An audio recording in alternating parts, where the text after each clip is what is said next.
Chilli powder, ಸಖತ್ ಖಾರ ಬಣ್ಣ ಮತ್ತು ರುಚಿ ಆಚಿ ಚಿಲ್ಲಿ ಪೌಡರ್. ನಲ್ಲಿರುವಂತ ಡಿಸಿಎಂಗೆ ಅಭಯ ನೀಡ್ತಾ ಹಾಸನಾಂಬೆ ಅನ್ನೋ ಪ್ರಶ್ನೆ. ಡಿಕೆಶಿ ಪೂಜೆಯ ವೇಳೆ ಬಲಗಡೆಗೆ ಹೂ ನೀಡಿದ ಹಾಸನಾಂಬೆ. ಎರಡೆರಡು ಬಾರಿ ದೇವಿಯ ಮೇಲಿಂದ ಬಿದ್ದಂತ ಹೂವು. ಪೂಜೆ ಬಳಿಕ ಮಾರ್ಮಿಕವಾಗಿ ಮಾತನಾಡಿದ ಡಿಕೆ ಶಿವಕುಮಾರ್.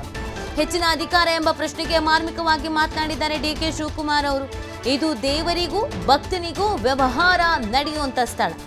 ನಾನುಂಟು ದೇವಿಯುಂಟು, ಭಕ್ತನುಂಟು ದೇವಿಯುಂಟು. ಈ ರೀತಿ ಮಾರ್ಮಿಕವಾಗಿ ಮಾತನಾಡಿದ್ದಾರೆ ಡಿಸಿಎಂ ಡಿಕೆಶಿ. ಹಾಸನಾಂಬೆ ಪ್ರಸಾದದಿಂದ ಫುಲ್ ಖುಷಿಯಾಗಿದ್ದಾರೆ ಡಿಕೆ ಶಿವಕುಮಾರ್ ಅನ್ನೋದು ಮಾಹಿತಿ ಸಿಗ್ತಾ ಇದೆ. ಅವರ ಆಪ್ತ ವಲಯದಲ್ಲಿ ಈ ಬಗ್ಗೆ ಭಾರಿ ಚರ್ಚೆ ಆಗ್ತಾ ಇದೆ.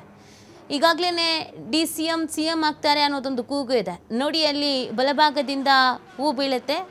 ಅವರ ಹಿಂದೆ ಮುಂದೆ ನಿಂತವರು ಒಮ್ಮೆ ಮುಖ ನೋಡ್ಕೊಳ್ತಾರೆ. ಸಿಎಂ ಆಗಬೇಕು ಅನ್ನುವಂಥ ರೇಸ್ನಲ್ಲಿ ಡಿಕೆ ಶಿವಕುಮಾರ್ ಅವರ ಹೆಸರು ಮುಂಚೂಣಿಯಲ್ಲಿ ಇದೆ. ಸೊ ಹೀಗಿರಬೇಕಾದ್ರೆ ತಾಯಿಯ ಆಶೀರ್ವಾದ ಸಿಕ್ಕಿದೆ ಅಂತ ಹೇಳಲಾಗ್ತಾಗಿದೆ. ಇದು ಭಾರಿ ಚರ್ಚೆಗೆ ಕಾರಣವಾಗಿದೆ.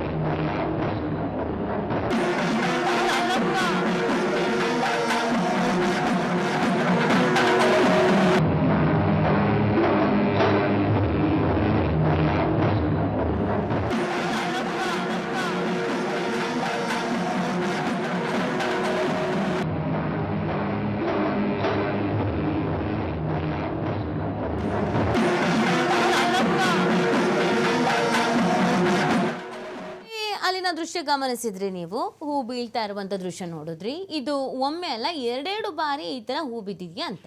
ಸೊ ಇಲ್ಲಿ ದರ್ಶನ ಆದ ನಂತರ ಹೊರಗಡೆ ಬಂದು ಮಾತನಾಡಿದ್ದು ಕೂಡ ಮಾರ್ಮಿಕವಾಗಿತ್ತು.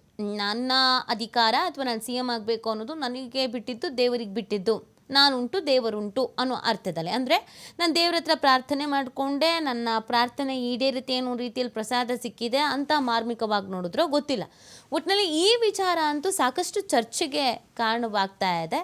ನವೆಂಬರ್ನಲ್ಲಿ ಕ್ರಾಂತಿ ಆಗುತ್ತೆ ಕಾಂಗ್ರೆಸ್ನಲ್ಲಿ ಅಂತ ಹೇಳ್ತಾ ಇದ್ದಾರೆ. ಡಿಸೆಂಬರ್ನಲ್ಲಿ ಸಿ ಎಂ ಬದಲಾವಣೆ ಅಂತ ಹೇಳ್ತಾ ಇದ್ದಾರೆ. ಇದರ ಮುನ್ಸೂಚನೆನ ಇದು ಅಂತ ಡಿ ಕೆ ಶಿವಕುಮಾರ್ ಅವರ ಆಪ್ತ ವಲಯದಲ್ಲಿ ಅವರ